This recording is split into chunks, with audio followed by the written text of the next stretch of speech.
রাম সকল Gupta, Anil Rajbhar,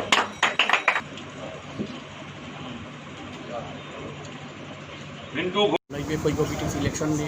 7 number ककिरागाव समष्टिनि BJP candidate ओमफ्राय फैगौ बिटिसि इलेक्शनाव 7 नम्बर समष्टिनिफ्राय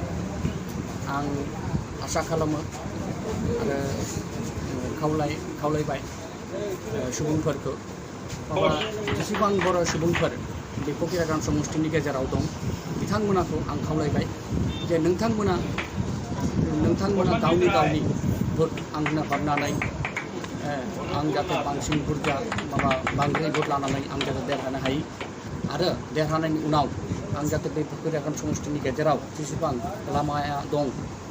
जाय लामाया दाबो जायाखै माबा गाज्रि लामाया बे लामानि ओमफ्राय मन्दिरनि आरो क्लाब जेसेबां माने सरकारनि दायित्व दं बे खामानिफोरखौ जाहाथे आं देरहानायनि उनाव मावनो हायो ओंखायनो नोंथांमोना जेसेबां बर'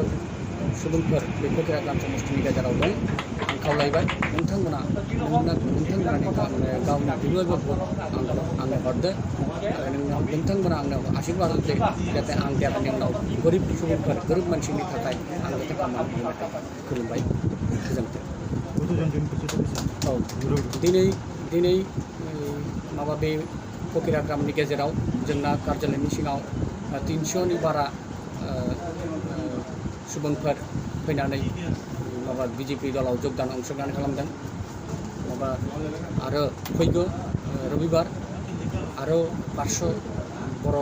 सुबुंफोर बिजेपि दलाव जगदान खालायगोन आरो आं माने आसा खालामो जाहाथे जेसेबां 2-2.5-3 हाजार जेसेबां बर' भोट दं बे भोट जाहाथे आं मोनो आरो